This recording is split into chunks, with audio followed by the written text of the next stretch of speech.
সোনাইয়ে coral দিয়ে স্ত্রীকে খুন। সোনাই পূর্বাঞ্চলে কোরাল দিয়ে স্ত্রীকে খুন করার ঘটনায় এলাকা জুড়ে তীব্র চাঞ্চল্যের সৃষ্টি হয়েছে। রবিবার বিকাল 5টায় গোবিন্দনগর প্রথম খণ্ডে সংঘটিত হয় খুনের ঘটনা। জানা গেছে, পারিবারিক কলহের জেরে সুরজ দাস বয়স 28 নামক যুবক তার স্ত্রী ঋতুপর্ণা দাসকে কোরাল দিয়ে মাথায় আঘাত করলে রক্তাক্ত অবস্থায় মাটিতে লুটিয়ে পড়েন ঋতুপর্ণা। হাল্লা চিৎকারে বাড়ির লোকজন জড়ো হয়, কিন্তু ততক্ষণে ঋতুপর্ণা মৃত্যুর কোলে ঢলে পড়ে।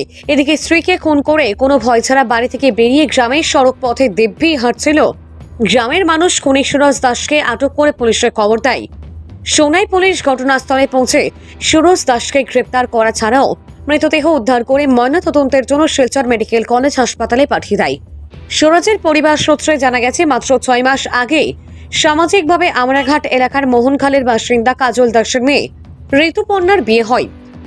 বিশেষ সূত্রের খবর, বিয়ের পর থেকে দুজনের মধ্যে পারিবারিক কলহ লেগেই চলছিল, কিন্তু রবিবার বিবাদে চূড়ান্ত অবস্থা। স্ত্রীকে খুন করেও সুরজ দিব্যি চলছিল। পুলিশ আটক সুরজকে জোর জিজ্ঞাসাবাদ শুরু করেছে। বাংলা ভাষায় যারা কথা বলেন তারা বাংলাদেশী। বিতর্কিত মন্তব্যের তীব্র নিন্দা সুস্মিতা দেবের। বাংলা ভাষায় যারা কথা বলেন তারা বাংলাদেশী, এই ধরনের বিতর্কিত মন্তব্যে তীব্র ভাষায় প্রতিবাদ জানালেন রাজ্যসভার সাংসদ সুস্মিতা দেব।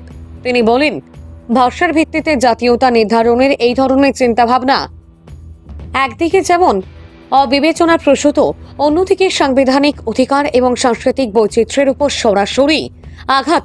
সুস্মিতা দেব স্পষ্ট করে জানান, বাংলা ভারতের একটি সমৃদ্ধ ভাষা এবং দেশের বহু রাজ্যে বাংলাভাষী ভারতীয় নাগরিকরা শতাব্দীর পর শতাব্দী ধরে বসবাস করছেন। এই ধরনের বক্তব্য একতা ও সৌভ্রাতৃত্বের পরিপন্থী বলেও তিনি মন্তব্য করেন। তিনি এমন মন্তব্যের বিরুদ্ধে সামাজিক ও রাজনৈতিক স্তরে তীব্র প্রতিক্রিয়া জানানোর আহ্বান জানান। গতকাল আমরা দেখতে পেরেছি যে দিল্লি পুলিশ একটা চিঠির মাধ্যমে স্পষ্টভাবে লিখেছে যে বাংলা হলো বাংলাদেশি ভাষা। এটা কি ধরনের চিন্তা ভাবনা আমি বলতে পারবো না, কারণ দিল্লি পুলিশের এতটুক জ্ঞান নেই যে আজকে বাংলা ভাষা একটা রেকগনাইজ ভাষা আমাদের দেশে। সেটা নিয়ে সমস্ত দেশে সমালোচনা হয়েছে। আমাদের নেত্রী মমতা বন্দ্যোপাধ্যায় প্রথম এটাকে তুলে ধরেছেন এবং নিন্দা জানিয়েছেন। আজকে আমরা দেখতে পেয়েছি যে তামিলনাড়ুর চিফ মিনিস্টারও এটাকে কটাক্ষ করে একটা টুইট করেছেন, এবং দেশের বিভিন্ন প্রান্ত থেকে যারা নিজের মাতৃভাষা বাংলায় কথা বলে সবাই এটার নিন্দা করছে। অমিত মালভিয়া বিজেপির আইটি সেলের চেয়ারম্যান স্পষ্টীকরণ দিতে গিয়ে সিলেটিদের অপমান করেছেন। উনি বলছেন যে বাংলাদেশি ভাষা দিল্লি পুলিশ কেন লিখেছে, কারণ বাংলাদেশে শুধু বাংলা ভাষা বলা হয় না, সিলেটিও বলা হয়, এবং এটাও বলছেন যে সিলেটি এরকম একটা ভাষা যে এই দেশের বাঙালিরা এটা কেউ বুঝতে পারে না, কারণ এটা বাংলাদেশের ভাষা। আপনারা অবগত, বরাকের জেলায় আমরা আজকের থেকে না শত শত বছর থেকে সিলেটিতে কথা বলছি, এবং শুধু বরাকে না, বরাকের বাইরেও অনেক সিলেটি মানুষরা আছে, বেঙ্গলে আছে, বম্বেতে আছে, দিল্লিতে আছে। তো অমিত মালভিয়াজিকে বলবো, আপনারা যখন একটা ভাষার ইতিহাস জানেন না, যখন একটা অঞ্চলের ইতিহাস জানেন না, তখন আপনারা এই ধরনের মন্তব্য কেন করছেন? আমি মনে করি এটা সিলেটি ভাষার অপমান। আজকে সিলেটি এতে আমরা অনেকেই কথা বলি, বিগত দিনে বলেছি, আগামী দিনেও বলবো। আর প্রাইম মিনিস্টার মোদিকে বলছি, আপনি যাদেরকে হোয়াটসঅ্যাপ ইউনিভার্সিটির ডিগ্রি দিয়ে রেখেছেন ওদেরকে আমরা ধিক্কার। নমস্কার, আসাম প্রাইম নেটওয়ার্ক থেকে আমি ইমরানি আপনাদের স্বাগত জানাচ্ছি। শিবসুন্দরী হাসপাতাল থেকে ভুয়ো চিকিৎসক আটক, তীব্র চাঞ্চল্য শিলচরে। শিলচরের শিবসুন্দরী নারী শিক্ষা সেবাশ্রম হাসপাতাল থেকে এক ভুয়ো চিকিৎসককে আটক করলো কাছাড় পুলিশ। ধৃত ব্যক্তির নাম পুলক মালাকার, যিনি কোনো বৈধ চিকিৎসা অনুমোদন ছাড়াই দীর্ঘদিন ধরে অস্ত্রোপচার ও চিকিৎসা চালিয়ে যাচ্ছিলেন। ধৃতকে গর্ভবতী মহিলার অস্ত্রোপচারের সময় হাতে নাতে আটক করে কাছাড় পুলিশ। সংবাদ মাধ্যমকে senior police super Numal Mahato জানান, তদন্তের সময় দেখা যায় যে ডাক্তার ডিগ্রি ও সার্টিফিকেট জাল বানিয়ে অনেকদিন ধরে ভুয়া চিকিৎসার সঙ্গে জড়িত পুলক মালাকার নামের এক ব্যক্তি অবশেষে ভুয়া ডাক্তার পুলক মালাকারকে আদালতে প্রেরণ করা হয়েছে বলে জানান senior police super Numal Mahatta. চাওক, আমাৰ এটা বিশেষ সূত্ৰৰ খবৰৰ ভিত্তিত আমি এটা লাভ কৰি তাৰপিছত আমি সেই সংক্ৰান্তে কিছু অনুসন্ধান কৰিছিলোঁ। এজন ব্যক্তিয়ে ভুৱা চাৰ্টিফিকেট লৈ আৰু ভুৱা তেওঁ চিকিৎসা চলাই আছে বুলি গম পোৱাৰ পাছত আমি তাক ভেৰিফিকেশ্যন কৰোঁ, আৰু ভেৰিফিকেশ্যন কৰাৰ পিছত যেতিয়া আমি গম পাওঁ যে এই সঁচাকৈ এই ব্যক্তিজনে ভুৱা চিকিৎসাৰ ৰূপত ইয়াত চিকিৎসা চলাই আছে। তাৰপিছত তেওঁক আমি যোৱাকালি আমি ব্যক্তিজনক আমি এৰেষ্ট কৰোঁ। তেওঁৰ নাম হৈছে পুলক মালাকাৰ, 43 ইয়াৰ্ছ। তেওঁ ঘৰ হ'ল বদৰপুৰ শ্ৰীভূমি। তেওঁ ইয়াতে এটা স্থানীয় ব্যক্তিগত অনুষ্ঠান এটাত থাকি তেওঁ ভুৱা চিকিৎসা চলাই আছিলে। আৰু যেতিয়া আমি তেওঁক সোধপোছ কৰোঁ, সোধপোছ কালত গম পোৱা গৈছে যে সম্পূৰ্ণৰূপে তেওঁ ভুৱা, আৰু কিছুদিনৰ আগতে তেওঁ এনেকুৱা চিকিৎসাৰ অনুষ্ঠানত তেওঁ যোগালী নিচিনা মানে তেওঁ 4th গ্ৰেডৰ কাম কৰিছিলে। আৰু তাৰপিছতে তেওঁ ভুৱা চাৰ্টিফিকেট লৈ তেওঁ এটা চিকিৎসক লৈ নিজকে চিকিৎসক হিচাপে তেওঁ নিজকে উত্তৰণ কৰে। ইয়াৰ ফলত আমি দেখা পাইছোঁ যে তেওঁ যোৱা 2016 চনৰ পৰাই তেওঁ ইয়াত এই ভুৱা চিকিৎসা তেওঁ কৰি আছিলে আৰু লোকসকলক অভুৱা ভৰি তেওঁ টকা পইচা তেওঁ সৰকাইছিলে। গতিকে এই সংক্ৰান্তে তেওঁক সোধপোছ কৰাৰ পাছত এটা আমি মোকৰ্দমা ৰুজু কৰোঁ সদৰ থানাত, আৰু মোকৰ্দমাৰ নম্বৰ হৈছে 786/24, আৰু BNSৰ অধীনত আমি গোটেই ভাৰতীয় ন্যায় সংহিতাৰ আধাৰত আমি গোটেই কেছটো ৰেজিষ্টাৰ কৰিছোঁ, আৰু আমি বৰ্তমান অনুসন্ধান চলাই আছোঁ। তেওঁ এটা ভাৰতবৰ্ষৰ এটা ৰিনাউণ্ড আৰু এটা অনুষ্ঠানৰ চিকিৎসা মহাবিদ্যালয়, শ্ৰী ৰামচন্দ্ৰ ভাঞ্জ চিকিৎসা মহাবিদ্যালয় কটকৰ তেওঁ চাৰ্টিফিকেট, তেওঁ ভুৱা চাৰ্টিফিকেট এটা তেওঁ আমাক দেখুৱাইছে, আৰু সেইটো আমি যেতিয়া সত্যাপন কৰোঁ সেইটো সম্পূৰ্ণৰূপে ভুৱা বুলি প্ৰমাণিত হৈছে। আৰু তেওঁ মানুহৰ জীৱনৰ বিপদাপন্ন কৰি তেওঁ এই ভুৱা চিকিৎসা চলাই গৈছিলে এজন স্ত্ৰীৰোগ বিশেষজ্ঞ হিচাপে। গতিকে আমি বৰ্তমান তেওঁক অধিক সোধপোছ কৰি আছোঁ। তেওঁক মাননীয় আদালতত তেওঁক ইতিমধ্যে আমি প্ৰেৰণ কৰোঁ। তাৰপিছত তেওঁ আমি আৰক্ষীৰ আমি কাষ্টডিত লৈছোঁ। তেওঁ স্বাধীনৰ কাৰণে মাননীয় আদালতে আমাক প্ৰদান কৰিছে, আৰু তেওঁক অধিক তথ্যৰ বাবে আমি তেওঁক সোধপোছ কৰি আছোঁ, আৰু তেওঁৰ বিৰুদ্ধে যাতে কঠোৰতম আইনগত ব্যৱস্থা ল'বৰ কাৰণে আমি তৎপৰ হৈ আছোঁ। আচ্ছা ছাৰ, এই যিটো চাৰ্টিফিকেট তেওঁ বনাইছে সেইটোৰ ক'ৰ পৰা বনাইছে, কিবা তথ্য লাভ হৈছে নেকি আৰক্ষীৰ? আমি সেই সংক্ৰান্তে আমি এটা অনুসন্ধান চলাই আছোঁ, আৰু আমি গম পোৱা মতে এটা বিশেষ চক্ৰৰ পৰা তেওঁ সেই চাৰ্টিফিকেটটো ধন দি তেওঁ সেই চাৰ্টিফিকেটটো তেওঁ লাভ কৰিছে, আৰু সেই চক্ৰটোৰ বিষয়েও আমি অনুসন্ধান কৰি আছোঁ, কাৰণ বৰ্তমান গোটেই বিষয়টো অনুসন্ধানৰ অন্তৰালত আছে। গতিকে আমি অধিক তথ্য লাভৰ কাৰণে আমি অনুসন্ধান চলাই গৈছোঁ। চক্ৰটো বৰাকৰ হয় নেকি? হয়, বৰাক ভেলীৰে হয়। তেওঁ ইয়াতে তেওঁলোকে এই যি ভুৱা মানে যি চাৰ্টিফিকেট তেওঁলোকে প্ৰদান কৰিছে, আৰু এটা মোটা ধনৰ বিনিময়ত তেওঁলোকে এই প্ৰদান কৰিছে। আচ্ছা ছাৰ, আৰু এটা বিষয় দেখাইছোঁ যে এনেকুৱা ফেক ডক্টৰৰ বহু অভিযোগ আহি আছে জিলাৰ বিভিন্ন প্ৰান্তৰ পৰা, এনেকুৱা ফেক ডক্টৰে ভৰি পৰিছে, তেওঁলোকৰ বিষয়ে কি ক'ব আপুনি? চাওক, আমি যিবিলাকে আমি য'ত আমি অভিযোগ পাইছোঁ, আৰু সেই অভিযোগ পোৱা সকলোবিলাক বিষয়ে আমি চালি জাৰি চাই এনেকুৱা যদি কোনোবা লোক থাকে যি এনেকুৱা ধৰণৰ মানুহৰ জীৱন বিপদাপন্ন কৰি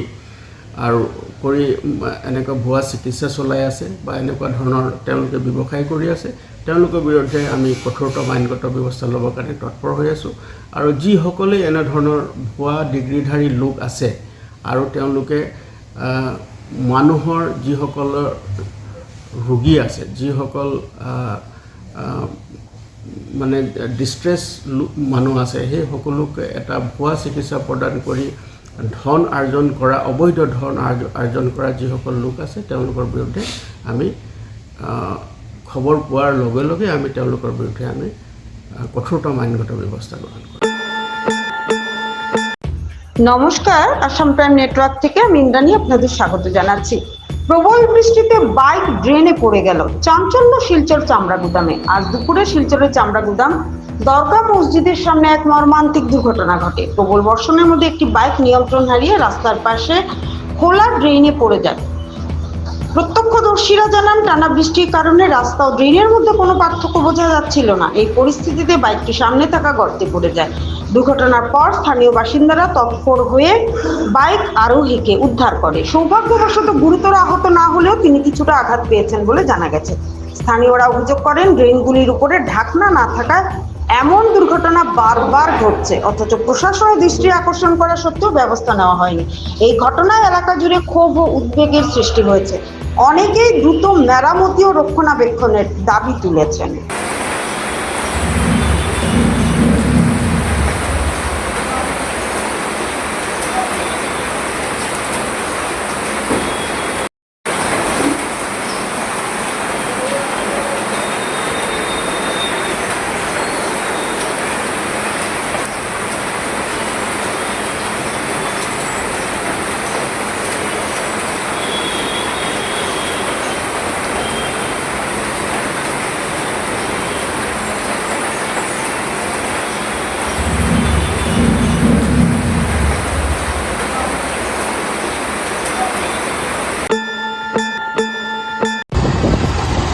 আসামের তিনখাল লঙ্কাই নদীর পাকা সেতুর বেহাল দশায় শঙ্কিত সচেতন মহল। দুর্ঘটনার আশঙ্কা।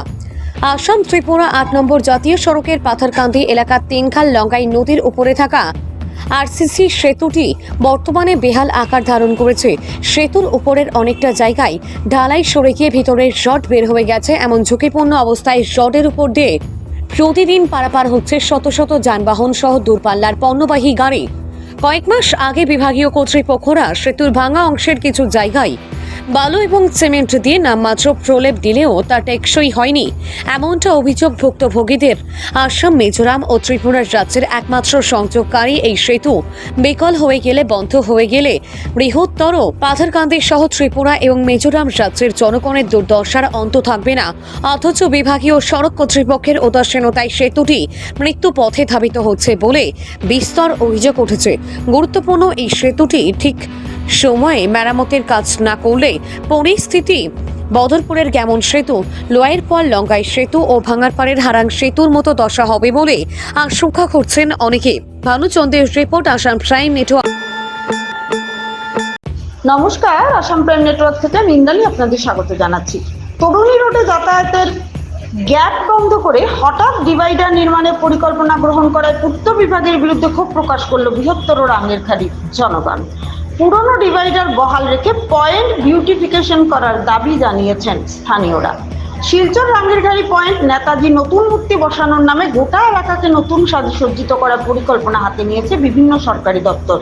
উদ্যোগকে এগিয়ে নিতে ইতিমধ্যে বৃহত্তর রাঙ্গিরখাড়ি এলাকার ফুটপাত বড় করার পাশাপাশি রেলিং লাগানো সহ ফুটপাতের টাইলসও বসানো হয়েছে, যার পূর্ণ সমর্থন জানিয়েছেন এলাকার জনগণ। কিন্তু হঠাৎ করে তরুণী রোড বাইপাসের গ্যাপ বন্ধ করে রাঙ্গিরখাড়ি পয়েন্টে থাকা পুরনো ডিভাইডারটি ভেঙে নতুন করে তৈরি করার পরিকল্পনা হাতে নিয়েছে পূর্ত বিভাগ। বিষয়টি নিয়ে তরুণী রোড সহ আশপাশ এলাকার জনগণ জড়ো হয়ে পূর্ত বিভাগের হাতে নেওয়া পরিকল্পনার তীব্র বিরোধিতা করেছেন। এ নিয়ে প্রাক্তন পুর কমিশনার সজল বণিক সহ স্থানীয়রা জানান, রাঙ্গিরখাড়ি শহরের অন্যতম জনবহুল এলাকা। এখানে প্রায় তীব্র যানজটের সৃষ্টি হয়ে থাকে, ফলে যানজট এড়াতে এলাকার তরুণী রোডকে বাইপাস হিসেবে ব্যবহার করা হতো এবং তরুণী রোড দিয়ে স্থানীয় বাসিন্দা ও শহরের বিভিন্ন স্থানে ছাত্রছাত্রী, পথচারী সহ বিভিন্ন যানবাহন সহজেই আসা যাওয়া করতে পারত। কিন্তু হঠাৎ করে বিগত পূর্ত বিভাগের তরফে তরুণী রোডে যাতায়াতের গ্যাপ বন্ধ করে বিগত 25 বছর আগে তৈরি করা পুরনো ডিভাইডারটি ভেঙে নতুন করে তৈরি করার সিদ্ধান্ত নেওয়ায় যানবাহন সহ স্থানীয়দের যাতায়াত পরিষেবা বর্তমানে প্রশ্ন চিহ্নের মুখে এসে দাঁড়িয়েছে। ফলে স্থানীয়রা পুরনো ডিভাইডার বহাল রেখে রাঙ্গিরখাড়ি পয়েন্টকে সাজিয়ে তোলার পাশাপাশি উন্নয়নের কাজকে এগিয়ে নেওয়ার আহ্বান জানিয়েছেন। আমরা এখানে যারা আছে সবাই তরুণ রোড, জয় দুর্গা কলোনি, নেতাজি পল্লী, রাঙ্গিরখাড়ি এত অঞ্চলে তারা লোক। আমাদের শিলচর রাঙ্গেখাড়ি যে পয়েন্টটা আছে, পয়েন্টের মধ্যে যে জায়গাটা আছে, পিডব্লিউডি মিউনিসিপ্যালিটি এবং বিভিন্ন ডিপার্টমেন্ট থেকে একটা উদ্যোগ নিয়েছে যে বিউটিফিকেশন অফ রাঙ্গেখাড়ি পয়েন্ট। আমরা দেখেছি এখানে নেতাজি মূর্তি নূতন বসবে, ফুটপাথের মধ্যে টাইলস লাগানো হয়েছে, ফুটপাথকে বড় করা হয়েছে এবং রেলিংও লাগানো হচ্ছে, আবার এখানে খোলা হচ্ছে।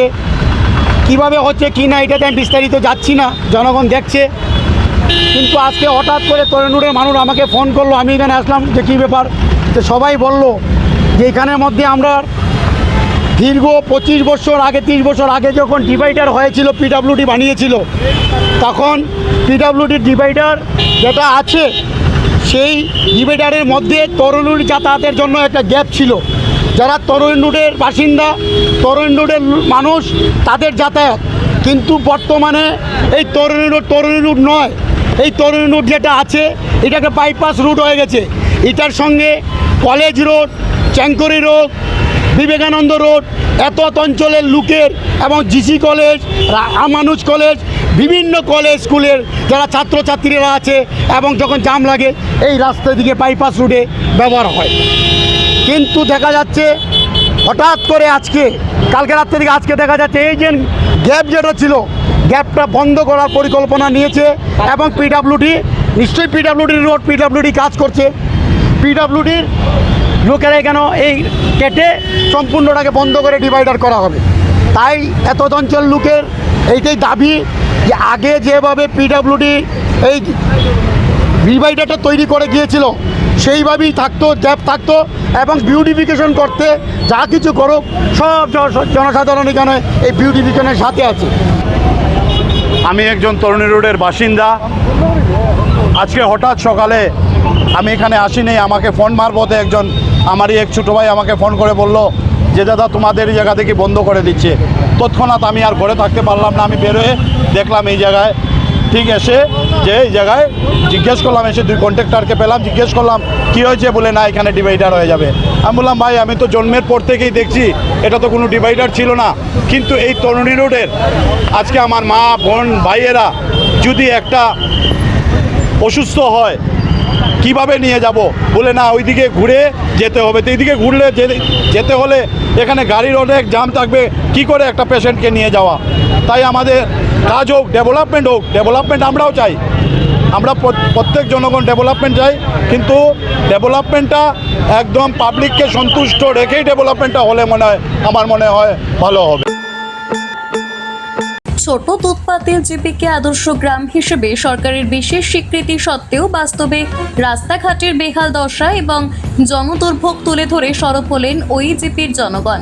আজ জিপিতে জাগো সচেতন সমাজের উপদেষ্টা তথা সমাজসেবক রমাকান্ত বিশ্বাসের আহ্বানে সাড়া দিয়ে জিপির অন্দরমহলের বাস্তব দশা জনসম্মুখে তুলে ধরতে গণমহাসম্মেলনে সামিল হন গ্রামের একাংশ সচেতন জনগণ। ওই জিপির ছোট দুধপাতিল, নাথপাড়া, শিবনগর রোড, লেবুরবন্ধ রোড, মালিবস্তি, মথুরামুখ ইত্যাদি এলাকার বাস্তব দৈন্য দশা সংবাদ মাধ্যমের সামনে তুলে ধরেন এবং সমাবেশের অন্তে ব্যতিক্রম হিসেবে জিপির অন্দরমহলের দৈন্য দশার কথা তুলে ধরে মাইক যোগে গোটা গ্রাম ঘুরে জনজাগরণের জোরালো আহ্বান রাখেন রমাকান্ত বাবু। গ্রামোন্নয়নের নামে বরাদ্দ অর্থ ব্যয়ে সড়কগুলোর দৈন্য দশা তুলে ধরে শীঘ্র সুরাহায় সদ্য নির্বাচিত জিপি মেম্বার এবং পঞ্চায়েতদের দৃষ্টি আকর্ষণ করেন এবং বিগত দিনে মাস্টার ড্রেনেজের কাজের ওপর স্বচ্ছ সরকারের উচ্চ পর্যায়ের জোরালো দাবি তোলেন তারা বলেন জেলা প্রশাসন, পঞ্চায়েত এবং মেম্বাররা তাদের ওই সমস্যা সুরাহা করতে পারেন, তবেই সার্থক এবং সমস্যা মুক্ত হবেন আদর্শ গ্রাম ছোট দুধপাতিলের জনগণ। এদিন গোটা জিপির মেন সড়ক এবং বাইলেনগুলোতে ব্লক উপড়ে যাওয়া জলমগ্ন সড়কগুলোর দরুন তাদের দুরাবস্থার কথা সবিস্তারে তুলে ধরেন। ওই জিপিতে বিগত পঞ্চায়েতের কার্যকালে সরকারি প্রচুর অর্থের মাস্টার ড্রেনেজ প্রকল্পের নামে দুর্নীতির স্পষ্ট সাক্ষ্য তুলে ধরেন। ড্রেনগুলো মাটি জমে প্রায় বন্ধ, স্তব্ধ জল নিষ্কাশন ব্যবস্থা। সরকারের বরাদ্দ অর্থের গুণগত মান নিরীক্ষণে জনসাধারণ সচেতন থাকলে ওই রকম দুর্নীতি রোধ করা সক্ষম হবে বলে মত ব্যক্ত করেন ওই জিপির পরিমল সরকার। ওই বেহাল সড়কের দরুন যাত্রীদের পাশাপাশি প্রচুর ক্ষতি এবং সমস্যার মুখোমুখি হচ্ছেন জিপির গরিব টুকটুক এবং অটো চালকেরা। যাত্রীদের আসা যাওয়া করতে ভাড়াও সড়কের বেহাল অবস্থার দরুন দ্বিগুণ দিতে হচ্ছে এবং অসুস্থ রোগীদের নিয়ে যেতে জটিল সমস্যায় পড়তে হয় ওই বেহাল সড়কগুলোর দরুন বলে জানান তারা। সড়কের এহেন বেহাল অবস্থার দরুন আদর্শ গ্রাম সত্ত্বেও গোটা ছোট দুধ পাতিলের সার্বিক উন্নয়ন স্তব্ধ হয়ে রয়েছে বলেও উষ্মা এবং উদ্বেগ প্রকাশ করেন আফতাব উদ্দিন। সচেতন সমাজের এই উদ্যোগকে সাধুবাদ জানিয়ে গ্রামাঞ্চলের লোকজন প্রাপ্য অধিকার পেতে সরব এবং সচেতন থাকা আবশ্যক বলে মত ব্যক্ত করেন ওই জিপির প্রাক্তন উপসভাপতি সুভাষ দেবনাথ এবং সরকারের MGNREGA প্রকল্পের প্রক্রিয়া পরিবর্তনের দাবি রাখেন তিনি। তা না হলে সরকারের অর্থ বর্ষার দিনে জলে ধুয়ে জমিতে যাবে বলে অভিমত ব্যক্ত করেন সুভাষবাবু এবং সচেতন সমাজের সাথে যুক্ত হয়ে গ্রামবাসীদের অধিকার আদায়ে সচেতন থাকতে সবার প্রতি আবেদন রাখেন তিনি। সমস্যা সুরাহা না হওয়া অবধি প্রতিবাদী কাজকর্ম অব্যাহত রাখতে গ্রামাঞ্চলের সবাইকে এগিয়ে আসার আহ্বান রাখেন জাগো সচেতন সমাজের রমাকান্ত বাবু এবং বুদ্ধ দাস। এই মডেল জিপি হিসাবে আমরা স্বীকৃতি পেয়েছি। আমাদের এই মডেল জিপি হিসাবে অত্যন্ত বেশিরভাগ টাকা বরাদ্দ হয়, কিন্তু আমাদের দেখুন এই যে আমরা যেতে পারছি না, শিলচর যেতে হলে কোমর ব্যথা হয়ে যায়। আমাদের এই মডেল জিপির রাস্তাগুলি কি এটা নি? মডেল জিপি হিসাবে আমরা নাম শুনেছি, কিন্তু মডেল জিপি হিসাবে কোনো কাজ হয়নি। মডেল জিপির অত্যন্ত যে টাকা বরাদ্দ হয় সে টাকাগুলো কন্ট্রাক্টরের মাধ্যমে শুধু পাটাপাটি হয়, এর প্যাকেটে যায়। কিন্তু আমাদের এই মডেল জিপি হিসাবে যে টাকা বরাদ্দ হবে আগামী দিন ধরে যেন সঠিকভাবে রূপায়ণ করা হয় আর সঠিক রাস্তার কাজ করা হয়। আজকে আপনারা দেখুন আমাদের যে রাস্তার অত্যন্ত দুরবস্থা। আমার দাদা আমার রমান্ত ভাই যে কথা কইছে এটা দুর্ব সত্য কথা। এই রাস্তার যে পরিস্থিতি মানে খুবই খারাপ। আজকে যখন এখানে একটা গর্ত হয়েছে, এই গর্তটা কোন সময় যে গাড়ি অ্যাক্সিডেন্ট হয়ে পড়বো আর অ্যাক্সিডেন্ট হবে মানুষ মরবো, এটা কিচ্ছু মানে বলার মতো কিচ্ছু নাই। ওই যে আমরা ছোট উৎপাদন জিপি আমরা নাথপাড়া, এটা আমার পাড়া, এটা আমার পাড়া নাথপাড়ার সামনে এখানে সবসময় গাতা থাকে, জল থাকে, সবসময় জল থাকে। আমার ওই যে শ্রীনিবাসের দোকান অর্থাৎ আমার সোনার দোকানের সামনে এই বহুত বড় গাতা, এখানে হাঁটু জল থাকে। এখন কালকে আমার ছোটো ভাই বাইকনা একটা এই ড্রেনটা কুড়িয়ে দেওয়ায় আজকে আপনারা জলটা পাইছেন না। এই হয়তো ফটোর মধ্যে জলটা আইছে না। এখানে অটোর গেলে পরে অটোরের পর্যন্ত ওই যে মোটর পর্যন্ত ডুবে যায়। কয়েকটা গাড়ির মোটর খারাপ হয়েছে, নষ্ট হয়েছে এখানের মধ্যে। আর এই রাস্তার মধ্যে বর্তমানে যে আপনারা ব্লকগুলা বিছা নিয়েছেন, এই ব্লকগুলা বিছাইছে একমাত্র রুমিনাতে। আমি একটু নাম কইয়া পারিয়ান না, কারণ কি যারা করছে তারার কথা কইতে লাগে। আজকে রুমিনাথের কারণে এই রাস্তার মধ্যে ব্লক বইছে, আর কিশোরনাথের কারণে গল্লি গাল্লার কিছু রাস্তাঘাট হয়েছে। বর্তমানে যে আমরা এই রুমিনাথের আর কিশোরনাথের আমি কিছু গুণাগুণ না করলে কইতে পারি না। তারা আজকে আমরা জিপির MLAও না, কিচ্ছু না, তথাপিও কইতে লাগে। কারণ তারা যে কাজটা করিয়া গেছে, আজকে রুমিনাথের যে এই ব্লকটা বসাই গেছে, আজ পর্যন্ত একটা ইট বালু পাত্র কেন কিচ্ছু পড়ছে না। এই রুমিনাথের ব্লকের উপরে দিয়ে চলি। আর আজকে কিশোরনাথও কম বেশি বহুত কিছু করছে। আজকে তো আমরা উদারবন কনস্টিটিউট গেছি গিয়া, কিন্তু বরকলাত আসলাম, তাই কিশোরনাথও বহুত কিছু করছে। বর্তমানে তারা আমরা MLA না, তথাপিও তারা কথা কইতে লাগে। কিন্তু যেটা করছে এটা করারটা কইতে লাগে। আগে পঞ্চায়েতের কি ভূমিকা? আগে পঞ্চায়েতের দেখেন আমরা যে পঞ্চায়েতের স্কিমগুলো যে আমরা তো পিডাব্লিউডি রোডের কোনো কাজও যায় না। আমিও এই পঞ্চায়েতের ভাইস প্রেসিডেন্ট। আর বর্তমানে যে গল্লিগালার কাজ যেন এগুলো তো আমরা হেমন্ত বিশ্ব শর্মাজিয়ে কোনো মানে রাস্তাঘাটের যদি পাক্কা বালু পাথরের কাজ, সিমেন্টের কাজ হইতো তত সুন্দর রাস্তাঘাট টিকে। এটা সব NRGS-এর কাজ। NRGS অর্থাৎ জব কার্ডের কাজ যেগুলা করিয়া, জব কার্ডের কাজ করিয়া আমরা জিন্দগি তো আমরা গিনার হইতে পারতাম না। আর আমি সরকারের কাছে আমি একটা কথাই বলবো, জব কার্ডের টাকাটা উঠাইয়া, জব কার্ডের কাজ করাইয়া মানুষে কাজ করেন না, আর মানুষের অ্যাকাউন্ট GCB দিয়ে কাজ করাইয়া আর টাকা তুলিয়া এরপরে আমরা সক্রিয়ভাবে কাজ করাইতে পারি না। মানে যেটা বাস্তব সত্য, যেটা আপনার পিছনে হয় ওই দেখুন সরকারের এরকম এই মাটির কাজের কোনো দাম আছে না। সরকারে দিলে ওদিকে একটা ড্রেন করিলাম, ওদিকে একটা দিলাম। আমি সরকারের কইয়ার, সরকার আমার হেমন্ত বিশ্ব শর্মার কাছে আমি কইয়ার যে তাই যাতে জব কার্ডের NRGS-এর কাজটা উড্রু করিয়া অন্য লাইনের টাকাটা ওই জিপিএ ফসাই দেয়, তাহলে ঠিকভাবে কাজ হইব। আর জব কার্ডের কাজ এগুলা বেকার করানি।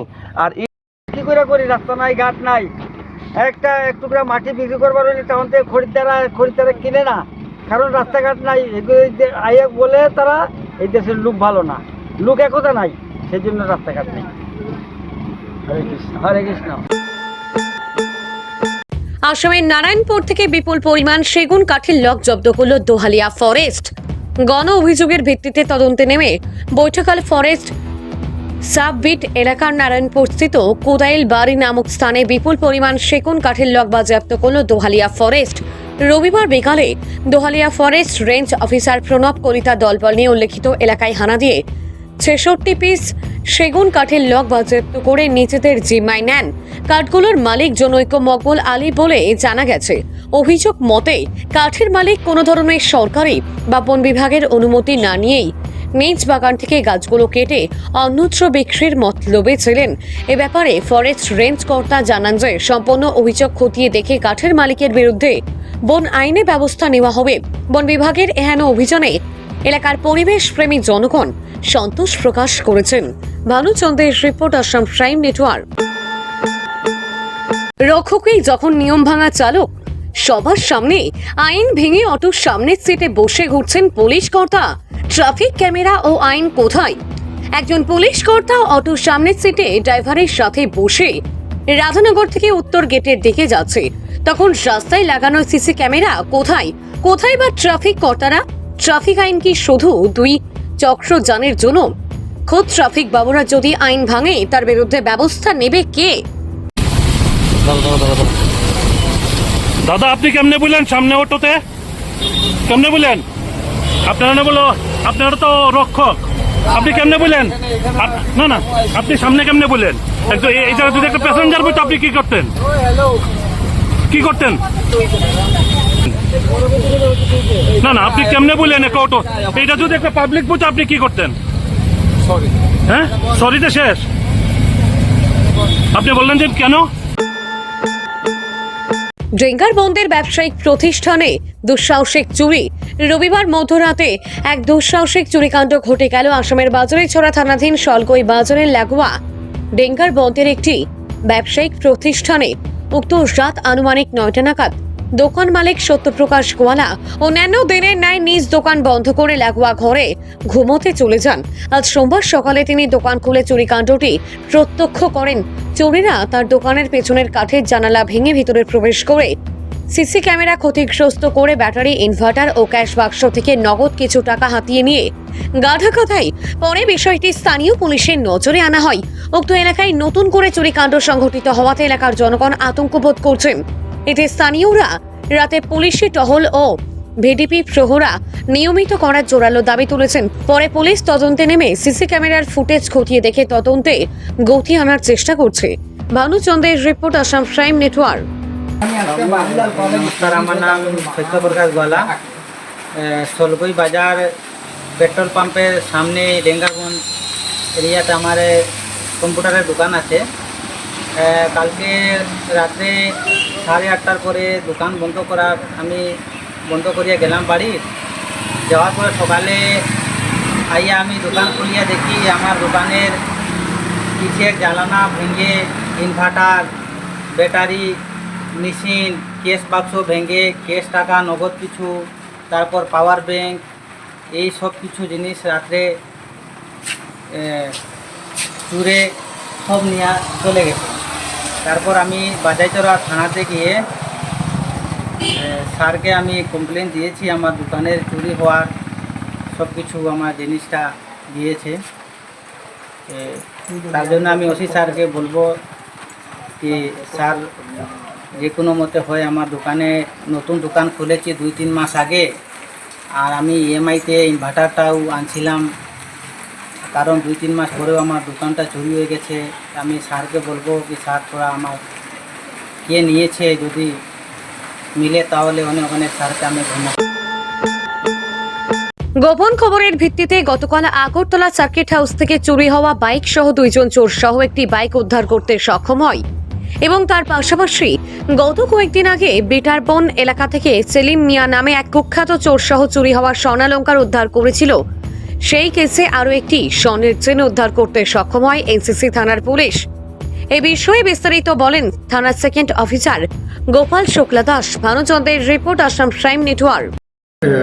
গতকালকে আমরা একটা ইনফরমেশন পেয়েছিলাম যে গত পরশু দিন রাত্রিবেলা আনুমানিক 3টার পরে আমাদের সার্কিট হাউসের কাছ থেকে একটা অ্যাপার্টমেন্টের সামনে একজন পলু টাওয়ারের কর্মচারী ভাড়া থাকে। তো উনি ওনার বাইকটা ওনার ভাড়া বাড়ির সামনে রাস্তায় রেখে উনি ঘরে গিয়েছিলেন। ততক্ষণে এই বাইকটা চুরি হয়ে যায় ওই জায়গা থেকে। তো ইনফরমেশন পাওয়ার পরে আমরা সোর্স লাগিয়েছিলাম। সোর্স লাগানোর পরে আমরা খবর পাই যে বাইকটা বিশালগড়ের দিকে আছে। তো এবং আমরা দুজনের নাম শনাক্ত করতে পারি সোর্স মাধ্যমে। তো আমরা দুজনকেই ডিটেইন করি। ডিটেইন করার পরে তারা স্বীকার করে যে তাদের সঙ্গে আরও আছে জড়িত এবং আমরা বাইকটাকে উদ্ধার করতে পারি। তো আজকে আমরা একটা মামলা নিয়েছি কমপ্লেন্টের লিখিত অভিযোগ মূলে। তো আজকে আমরা তাদের কোর্টে প্রেরণ করছি এবং 5 দিনের রিমান্ড চাইছি। তাদের যে সহযোগী আছে আরও তার পুরো গ্যাংটাকে আমরা আটক করার জন্য। আর একটা কেস আমাদের একটা পুরানো কেস ছিল, আগের কেসটা 49 নম্বর কেস। ওই কেসে আমরা একজন চোর ধরেছিলাম যেটাতে স্বর্ণলঙ্কা চুরি হয়েছিল। তো তাকে রিমান্ড পাঠিয়েছিলাম 3 দিনের রিমান্ডিং ছিল। রিমান্ডেতে স্বীকারোক্তি করে যে আমাদের আরও একটা হার এবং কানের এক জোড়া দুল যেটা বাকি ছিল, এটা তার মাধ্যমে আমরা এটাও আজকে আমরা উদ্ধার করতে পেরেছি। তো এটাতে 100% আমাদের সব কিছু উদ্ধার হয়ে গেছে। আমরা আজকে তাকে কোর্টে প্রোডাকশন করছি। নামগুলো বাইক চুরি গেছেন হচ্ছে এমডি শাহিম একজন, আরেকজন হচ্ছে শরীফ মিয়া, একজনের বাড়ি বিশালগড়, আরেকজনের বাড়ি রহিমপুর, বক্সনগর রহিম। বাইকটা কোথা থেকে চুরি হয়েছিল বলেছিল? বাইকটা চুরি হয়েছিল আমাদের সার্কিট হাউসের কাছে একটা অ্যাপার্টমেন্টের সামনে। ওই অ্যাপার্টমেন্টে প্রতি বছরের ন্যায় এবারও গত 14 জুলাই থেকে বৃহত্তর পাথারকান্দি এলাকার বিভিন্ন বাগান ও বস্তি এলাকায় শুভারম্ভ হয় দেবাদিদেব মহাদেবের নামে প্রচলিত ভোলেবাম পুজো। মাস দিন ব্যাপী চলা এই উৎসবের সমাপ্তি হয় 4 আগস্ট সোমবার। এ উপলক্ষে এলাকার সিংহবাগ মন্দিরকে যথাসাধ্য সাজিয়ে তোলা হয়। হিন্দি সম্বৎসরের নির্ঘণ্ট হিসাবে শ্রাবণ মাসের প্রথম সোমবার থেকে পরবর্তী 4 সোমবার পর্যন্ত চলে পূজার্চনা। এতে প্রতি সোমবার কাঁধ ভরে বিভিন্ন ঘাট থেকে সুবর্ণের ঘুঁটিতে করে গঙ্গাজল, বিল্লপত্র, দুগ্ধ সহ পুষ্পাদি সংগ্রহ করে কাঁধে বাঁক নিয়ে বিভিন্ন বয়সের আবাল বৃদ্ধ বনিতা শৈবরা গেরুয়া ও শুভ বস্ত্রে পায়ে হেঁটে মন্দিরে মন্দিরে উপস্থিত হয়ে দেবাদিদেব মহাদেবের নামে পুজো দেন। শাস্ত্রে কথিত আছে, সত্য যুগের সমুদ্র মন্থনের সময় অমৃতের সাথে বেরিয়ে পড়া বিষ পান করে মহাদেব যখন বিষের প্রকোপে ছটফট করছিলেন, তখন তার মাথায় তার ভক্তরা শীতল গঙ্গাজল, দুধ ইত্যাদি অর্পণ করলে শিবের বীজ জ্বালা প্রশমিত হয়। সে থেকে মহাদেবের আরেক নাম নীলকণ্ঠ হয়ে যায়। পরবর্তীতে মহাদেবের জন্মমাস রূপে পরিচিত শ্রাবণ মাসে এই পুজোর প্রচলন হয়। এতে অংশগ্রহণ করা ভক্তরা পুরো মাসব্যাপী নিরামিষ ভোজন গ্রহণ করে থাকেন। প্রসঙ্গত উল্লেখ্য যে বিগত দিনে ভোলেবাম পুজোটি বিহার, উত্তরপ্রদেশ, পাটনা, রাজস্থান, গুজরাট প্রমুখ রাজ্যে চালু থাকলেও কালক্রমে তা আসাম রাজ্য এবং বরাক উপত্যকায়ও ছড়িয়ে পড়ে। আগে এই পূজায় বিশেষ করে হিন্দিভাষী লোকদের উপস্থিতি লক্ষণীয় থাকলেও বর্তমানে এতে অন্যান্য সনাতনী সম্প্রদায়ের লোকদের ব্যাপক উপস্থিতি পরিলক্ষিত হয়। এই পুজোর মাধ্যমে সনাতনীরা নিজের পরিবার পরিজন সহ দেশের মঙ্গল কামনা করে থাকেন। সোমবার এলাকা চাঁদখিরা, সোনাখিরা, লালখিরা, আদমটিলা, ভূপসিঘাট, চাম্পাবাড়ি, লঙ্কাই, শিপিনচুরি, পথনি, হাতিখিরা, সলগয়, বৈঠাকাল প্রমুখ স্থানে ভোলেবাম পুজো সমাপ্তিতে বিভিন্ন মন্দিরে ছিল দিনব্যাপী পূজার্চনা সহ হরিনাম কীর্তন ও মহাপ্রসাদ বিতরণ। পুজোতে যাতে কোনো প্রকারের বিঘ্ন না ঘটে সে ব্যাপারে স্থানীয় প্রশাসনও সজাগ দৃষ্টি রাখে। ভানুচন্দ্রের report, Assam prime network. Line लगा हुआ है, आप लोग देख पा रहे होंगे। बाबा भोलेनाथ के प्यार और आशीर्वाद हम सब पर सदैव बनी रहे।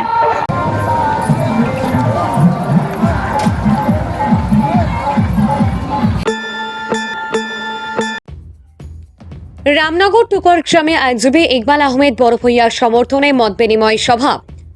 আসন্ন শিলচর পৌর নিগম নির্বাচনে 17 নম্বর ওয়ার্ড থেকে বিজেপির অন্যতম টিকিট প্রত্যাশী আইনজীবী ইকবাল আহমেদ বড়ভূঁইয়ার সমর্থনে রবিবার রামনগর টুকর গ্রামে এক মত বিনিময় সভার আয়োজন করা হয়। এদিন ইশাত আলী বড়ভূঁইয়ার সভাপতিত্বে আয়োজিত অনুষ্ঠানের বৃষ্টিকে উপেক্ষা করে স্থানীয় মানুষের বিপুল উপস্থিতি লক্ষ্য করা যায় সভাস্থলে। ইকবাল আহমেদের নেতৃত্ব, প্রার্থিতার সদিচ্ছা এবং উন্নয়নমূলক ভাবনাকে সকলে স্বাগত জানান। স্থানীয় বাসিন্দারা আশা প্রকাশ করেন তার মাধ্যমে ওয়ার্ডে উল্লেখযোগ্য উন্নয়ন সাধিত হবে।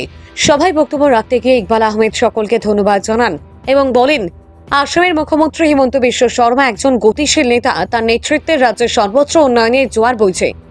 তিনি উল্লেখ করেন, রামনগর টুকর গ্রামের আনোয়ার বিল একসময় সৌন্দর্যের প্রতীক হলেও বর্তমানে তা দূষিত হয়ে পড়েছে এবং এলাকায় বিশুদ্ধ পানীয় জলের তীব্র সংকট সৃষ্টি হয়েছে। এই সমস্যা সমাধানে তিনি মুখ্যমন্ত্রী হিমন্ত বিশ্ব শর্মা, মন্ত্রী কৌশিক রায়, মন্ত্রী কৃষ্ণেন্দু পাল এবং 2 সংসদের কাছে আনোয়ার বিল এলাকায় একটি ইকোলজিক্যাল পার্ক নির্মাণ এবং পানীয় জলের সমস্যা সমাধানের দাবি জানান। তিনি আরও বলেন, আমার স্বপ্ন 17 নম্বর ওয়ার্ডকে শিলচরের একটি আদর্শ এবং উন্নয়নের প্রতীক হিসেবে গড়ে তোলা। টুকর গ্রামে এক বিরাট সভার আয়োজন করেছেন মুজিবুর রহমান বড়বুইয়া, বাপন আহমেদ মাজার বুইয়া, মেহবুব হোসেন লস্কর, মুমিন আহমেদ মাজার বুইয়া, রুবেল আহমেদ বড়বুইয়া, কারিমুল হক মাজার বুইয়া, আকবর হোসেন মাজার বুইয়া। এই সভায় বিপুল হারে মানুষ আপনার বৃষ্টি অপেক্ষা করে এসে জমায়েত হয়েছেন। ওনাদের আশা যে আগামী দিনে এই অঞ্চলের পরিবর্তন ঘটবে। আমি মনে করি এই টুকর গ্রাম অঞ্চল রামনগর আনোয়া বিল দ্বারা বেষ্টিত অঞ্চল। এই আনোয়া বিল এক সময় অত্যন্ত সুন্দর ছিল, পরিষ্কার ছিল। এখানে অনেক মাছ, আজকে বরাকবেলিতে প্রসিদ্ধ মাছ ছিল, কিন্তু আজকে এই সংস্কারের অভাবে এই বিলটা ডুবছে। এই বিলের পানীয় জলটাও সম্পূর্ণ দূষণীয় হয়ে গেছে। ইতিপূর্বে আমি আমার বক্তৃতায় মাননীয় মুখ্যমন্ত্রী মহাশয় তথা বরাক উন্নয়ন মন্ত্রী মাননীয় কৌশিক মহাশয় ও শ্রী কৃষ্ণেন্দু পাল মহাশয় এবং আমাদের 2 সাংসদ ওনাদের দৃষ্টি আকর্ষণ করতে চাইছি। নমস্কার, আসাম প্রাইম নেটওয়ার্ক থেকে আমি ইন্দ্রাণী আপনাদের স্বাগত জানাচ্ছি। সংগঠন বিপিএইচ এর সাধারণ সভা অনুষ্ঠিত হলো তামিলনাড়ুর হুসুর এলাকায়। সাংগঠনিক বিভিন্ন দিক নিয়ে আলোচনা। তামিজউদ্দিনের সভাপতিত্বে সোমবার তামিলনাড়ুর হুসুর এলাকায় সংগঠন বিপিএইচ এর সাধারণ সভা অনুষ্ঠিত হয়। সভায় সংস্থার নতুন কমিটি গঠনের পাশাপাশি সাংগঠনিক বিভিন্ন দিক নিয়ে আলোচনা করেন আমন্ত্রিত অতিথিরা। সংগঠনকে আগামীতে শক্তিশালী করার পাশাপাশি দেশের বিভিন্ন স্থানে আরও শাখা গঠন সহ অন্যান্য ইস্যুতে বিভিন্ন পরামর্শ ও সিদ্ধান্ত গ্রহণ করা হয়। ইতিমধ্যে তামিলনাড়ুর হুসুর, বাতালা পল্লী, মুকুন্দপল্লী, কামরাজনগর, এলসিগিরি, বেটার পল্লী, মরণাপল্লী সহ কর্ণাটকের বিভিন্ন স্থানে শাখা কমিটি গঠন করেছে বিপিএইচ। আগামীতে দেশের অন্যান্য স্থানে কমিটি গঠনের পাশাপাশি সমাজের স্বার্থে কাজ করে যাওয়ার আশ্বাস দিয়েছেন তারা। এদিকে সংগঠনের পক্ষ থেকে আসামের মুখ্যমন্ত্রী ও স্থানীয় বিধায়কের সহযোগিতা কামনা করেন তারা। আজকে আমরা বরাকবেলি পিপলস হেলথ অ্যাসোসিয়েশনের তরফ থেকে আমরা সেকেন্ড শিক্ষক বেতলাপল্লীর আমার আব্দুল ভাইয়ের নেতৃত্বে সভাপতি হিসাবে আমরা মিটিং আজকে করছি। যে মিটিংয়ের সব কিছু আমরা ভিডিওর মাধ্যমে দিতে পারি না, কারণ অনেক লম্বা মিটিং হয়েছে। এই মিটিং করার উদ্দেশ্য হইল, প্লাস আমরা এই গ্রুপের উদ্দেশ্য হইল আমরা অসহায় মানুষ যারা তারা আমরা সাহায্য করি। আর গ্রুপটার সংক্ষেপ নাম হলো বিপিএইচ হেল্প সংগঠন, মানে আমরা হেল্প, বিশেষ করে আমরা হেল্প করি মানুষের। আজকে আমরা এই জায়গার আমরা রেপ বাই হাতে কাটা হয়েছিল বা তারা দেখার লাগিয়ে পাইছি, আর তার মানে কিরকম খেতে হয়েছে ওটা করার লাগে আইছি। যারা বিবার সকলে আমরা ভিডিওটা দেখবাই, বিশেষ করে ভিডিওটারে ফলো করিও, প্লাস অন্যরা দেখাইবার চেষ্টা করি। নমস্কার, আসাম প্রাইম নেটওয়ার্ক থেকে আমি ইন্দ্রাণী আপনাদের স্বাগত জানাচ্ছি। শারদীয় দুর্গোৎসবের মাস দেড়েক বাকি, তবে শহর থেকে গ্রাম শুরু হয়েছে দর্শক চিত্ত আকর্ষণ করার প্রতিযোগিতা। সেটা মঞ্চসজ্জায় বলুন কিংবা প্রতিমা শিল্পায়নে বলুন, পিছিয়ে নেই প্রান্তিক শহর উদারবন্দেও প্রস্তুতি পর্ব শুরু হয়েছে বিগ বাজেটের পুজো মণ্ডপগুলোতে। সোমবার সকাল 10:30টায় ঝুলন পূর্ণিমার প্রাককালে ঝুলন যাত্রা সূচনা লগ্নের এক মহেন্দ্রক্ষণে হাসপাতালের সার্বজনীন দুর্গাপূজা কমিটি খুঁটি পূজা প্রতিমায় খিল পরানোর মধ্য দিয়ে শারদীয় দুর্গোৎসবের প্রস্তুতি পর্ব শুরু হলো। খুঁটি পূজার পর শঙ্খধ্বনি আর উলুধ্বনি দিয়ে মণ্ডপের খুঁটি পোতা হলো। কমিটির কর্মকর্তা রাজেশ রায় জানান, বৃন্দাবনের চন্দ্রোদয় মন্দিরের আদলে যেহেতু তাদের মণ্ডপ, তাই সোমবার রাধা ও শ্রীকৃষ্ণের ঝুলন যাত্রার দিনকেই তারা বেছে নিয়েছেন মণ্ডপ নির্মাণের কাজ শুরু করতে। পূজা যেহেতু আধ্যাত্মিকতার পরিচয় বহন করে, তাই আমাদের মণ্ডপ সজ্জায় তথা ভেতরের শৈল্পিক কারুকার্যে এবারও হাসপাতাল রোড সার্বজনীন দুর্গাপূজা কমিটি দর্শকদের চমক দেখানোর জন্য নতুন ভাবনা চিন্তা করছে। মহিলাদের মধ্য থেকে বুলটি রায় তার বক্তব্যে বরাক উপত্যকার দর্শকদের এই নজরকাড়া নান্দনিক মণ্ডপ দর্শন করতে আহ্বান জানান। উপস্থিত ছিলেন সভাপতি প্রদীপ দাস, সাধারণ সম্পাদক চম্পক রায়, কোষাধ্যক্ষ সমীর দেব সহ আরো অনেক কর্মকর্তা। নিহার কান্তি রায়ের রিপোর্ট, আসাম প্রাইম নেটওয়ার্ক। উদাহরণ হসপিটাল রোড দুর্গাপূজার কমিটির পক্ষ থেকে সবাইকে জানাই শারদীয়ার অনেক অনেক প্রীতি ও শুভেচ্ছা। আমাদের হসপিটাল রোড দুর্গাপূজার আজ শুভ দিনে শুভক্ষণে খুঁটি পুজো দিয়ে আমাদের পুজোর শুভারম্ভ হয়েছে। আমরা এই দুর্গাপুজো প্রতি বছরই করে থাকি আমাদের উদারবনদের মঙ্গলার্থের জন্য। আমি সকল দর্শনার্থীদের কাছে আমি বিনম্র আবেদন, সবাই এসে আমাদের পূজাটা উপভোগ করুক, তাতে আমাদের পুজোর সৌন্দর্য আরও বৃদ্ধি পাবে। নমস্কার, আসাম প্রাইম নেটওয়ার্ক থেকে আমি ইন্দ্রাণী আপনাদের স্বাগত জানাচ্ছি। গণপতি সামাজিক সংস্থা 14তম গণেশ পূজাকে সামনে রেখে আজ খুঁটি পূজার মাধ্যমে শুভ সূচনা করেন সংস্থার কর্মীরা। এদের মধ্যে অম্লান মুখার্জি কথা জানিয়েছেন। দিয়েছে বিভিন্ন বছরের মতো এবছরও রাজ্যবাসীর কল্যাণে, বিশ্ববাসীর কল্যাণে আমরা রবীন্দ্র ভবন চৌমুনিতে আমাদের গণেশ বন্দনায় আমরা ভর্তি হয়েছি। উদ্যোগ বিগত বছরের মতো গণপতি সামাজিক সংস্থা আমরা যারা প্রত্যেকটা সদস্য আছি, আমরা বিগত বছরের মতো এবারও আমরা এখানে পুজোটা করছি। দুস্থদের মধ্যে বস্ত্র বিতরণ থেকে শুরু করে সাধারণ মানুষের বিভিন্ন অনাথ আশ্রমে খাদ্য সামগ্রী বিতরণ থেকে শুরু করে বিভিন্ন সামাজিক কর্মকাণ্ড আমরা বিগত প্রত্যেক বছর চালিয়ে যাই। এবারও এটাই চলবে, এটার ব্যতিক্রম হবে। কতদিন থাকবে এবার আপনাদের পুজো? 26 তারিখ থেকে পুজো শুরু, 25 তারিখ থেকে পুজোর উদ্বোধন হচ্ছে, 31 তারিখ পর্যন্ত চলবে।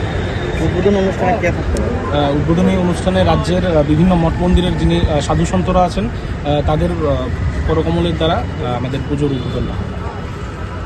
বিশেষ কোনো আকর্ষণ থাকছে কি এবার? প্রত্যেক বছরের ন্যায় এবছরও সন্ধ্যা থেকে বিভিন্ন ত্রিপুরা রাজ্যের যারা বিভিন্ন শিল্পীরা আছেন, এই শিল্পীরা তারা এখানে নিজেদের পারফর্ম করবে।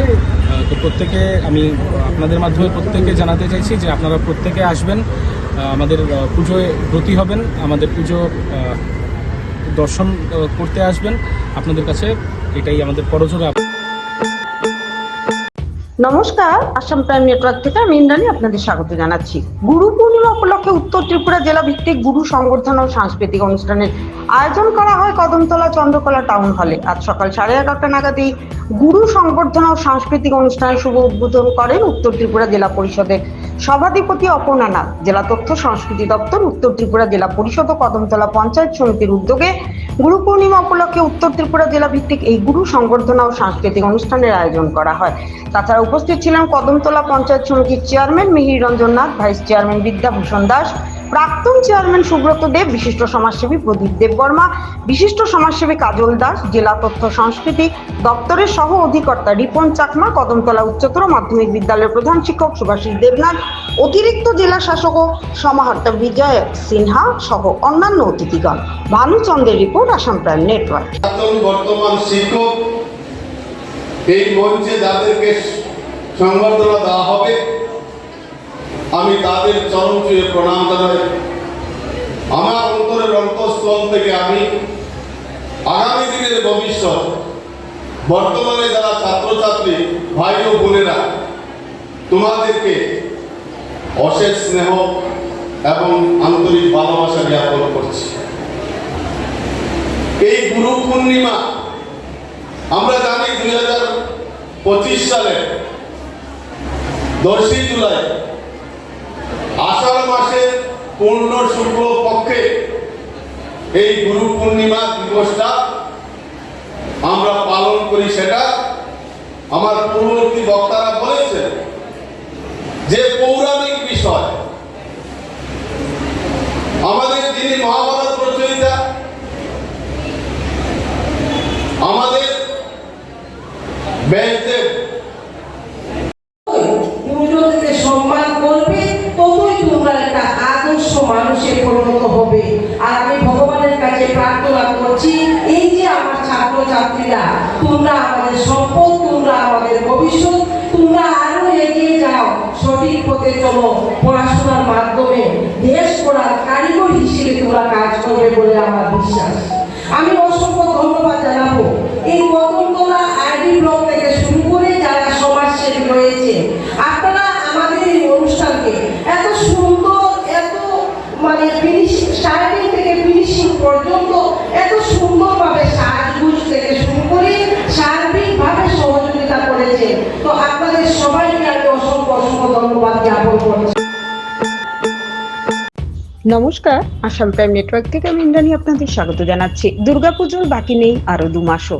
এবার অনেকটাই এগিয়ে এসেছে দুর্গাপুজো, ফলে বড় বাজেটের প্রতিটি প্যান্ডেল তড়িঘড়ি করে নেমে যাচ্ছে পুজোর প্রস্তুতিতে। এবছর দেবী দুর্গা দোলাতে মর্তে আসছেন। শাস্ত্র অনুসারে দেবীর আগমন ও গমন কোন বাহনে হবে তার উপর ভিত্তি করে বিভিন্ন শুভ ও অশুভ ফল নির্দেশ করে। এই বছর দেবীর আগমন দোলাতে হওয়ায় মর্তে মহামারী বা মড়কের মতো দুর্যোগ দেখা দিতে পারে বলে কথিত আছে। যাই হোক, মার কাছে সকলেরই প্রার্থনা থাকবে দুর্গাপূজাটা যেন সকলের ভালোভাবে কাটে, কোনো ধরনের শঙ্কা যেন দেখা না দেয়। শহরের ঐতিহ্যবাহী ক্লাব শান্তিপাড়ার ঐক্যতান যুব সংস্থা সোমবার খুঁটি পূজার মাধ্যমে তাদের দুর্গাপূজার প্রস্তুতি শুরু করে দিল। এবছর তারা তৈরি করতে চলেছে মায়ানমারের বুদ্ধ মন্দির। মণ্ডপ নির্মাণে থাকছেন পশ্চিমবঙ্গের নবদ্বীপের সঞ্জীব দেবনাথ, প্রতিমা শিল্পীতে রয়েছেন নবদ্বীপের নারু গোপাল দেবনাথ। এবছর তারা বাজেট বৃদ্ধি করেনি। দুর্গাপূজা নিয়েই তাদেরকে রাজ্যবাসীরা চেনে, কিন্তু এবছর তারা ফুটবলেও বি ডিভিশন চ্যাম্পিয়ন হয়ে এই ডিভিশনে উত্তীর্ণ হয়েছে। ফলে আগামী বছর এই ডিভিশনেও তারা ভালো দল সংগঠন করবে। সেজন্য এবছর তারা দুর্গাপূজার বাজেট বৃদ্ধি করেনি। তবে এবারও পুজোর যে থিম তারা নিয়েছে তা যে রাজ্যবাসীকে আকর্ষিত করবে তা আর বলার অপেক্ষা রাখে না। ভানুচন্দ্রের রিপোর্ট, আসাম প্রাইম নেটওয়ার্ক। আমাদের শুরু হচ্ছে মায়ের আগমনে। আমাদের খুঁটি পুজোর মধ্য দিয়েই আমরা প্রতি বছর দুর্গাপুজোর শুভারম্ভ করে থাকি। আজকে আমাদের সেই খুঁটি পুজোর অনুষ্ঠানটি এখান থেকে শুরু করতে যাচ্ছি। কি থিম রয়েছে, কি কোথাকার কারিগর রয়েছে, প্রতিমা শিল্পী? হচ্ছে আমাদের এবারের থিমটা হচ্ছে মায়ানমারের একটা বুদ্ধ টেম্পল। মায়ানমারের বুদ্ধ টেম্পল, সেটাই আমরা এবার করতে যাচ্ছি। কীরকম বাজেট নিয়ে এবার আপনাদের? দেখুন, বাজেট আমাদের কোনো বছরই কোনো কিছুতে ঠিক থাকে না। আমাদের প্রতি বছর বাজেট আনলিমিটেড হয়ে থাকে। আমরা পুজোর সময় আমরা খরচ করি, আমরা যেদিন বাৎসরিক হিসাব হয় সেদিন আমাদের বাজেট থাকে। নমস্কার, আসাম প্রাইম নেটওয়ার্ক থেকে আমি ইন্দ্রাণী আপনাদের স্বাগত জানাচ্ছি। ত্রিপুরা ক্রিকেট অ্যাসোসিয়েশন দ্বারা পরিচালিত এক্সিবিশন ম্যাচ আজকে মুখোমুখি টিসিএ একাদশ বনাম বেঙ্গল টাইগার। টস জিতে বেঙ্গল টাইগার্স ফিল্ডিং করার সিদ্ধান্ত নেয়। টস সেরে সাংবাদিকদের সামনে এসে ম্যাচের সম্বন্ধে প্রতিক্রিয়া দেন যিশু সেনগুপ্ত। উপস্থিত ছিলেন Kalyani Roy. ভানুচন্দ্রের report, Assam prime network. কালকে প্রচুর লোক হয়েছিল, আজকে অতটা লোক দেখতে পাচ্ছি না, কিন্তু আমার মনে হয় ম্যাচ শুরু হলে আস্তে আস্তে লোকেরা আসবে, দেখবে। এবং এক্সিবিশন ম্যাচ মজা করে খেলছি সবাই। ক্রিকেটের উন্নতির জন্য খেলছি, যাতে ত্রিপুরার ইউথরা এগিয়ে আসে ক্রিকেট খেলার জন্য, এবং होपफुली तारा एगिए आसबे। आज एमबीबी स्टेडियम में आप लोग देख रहा है बहुत सारा दर्शक है जो सेलिब्रिटी है बंगाल का, बंगाल टाइगर्स और टीसीएल इलेवन का एक फ्रेंडली मैच होगा आज, क्योंकि उन लोगों ने कल आया था और कमलपुर स्टेडियम का एक ग्रैंड ओपनिंग था कल। आज उन लोग जाएगा वो फिर वापस कलकत्ता में, तो उन लोगों ने रिक्वेस्ट किया, फिर हम जो कमलपुर ग्रैंड ओपनिंग में पार्टिसिपेट किया, फिर आगरतला में हम खेलना चाहते हैं, फिर हम लोगों ने ऑर्गेनाइज किया। ये उन लोगों ने आया कलकत्ता से, बंगाल टाइगर्स का टीम जो सेलिब्रिटी है, इसमें बहुत सारा एक्टर है, सिनेमा एक्टर आप लोगों ने देखा है। जिशु सेनगुप्ता इसका कैप्टन है, हमारा जो टीसीए 11 है इसमें हमारा वाइस प्रेसिडेंट टीसीए का वो भी कैप्टन है, उपानंद देवगुण। सब मिलके सब बहुत सारा दर्शक है।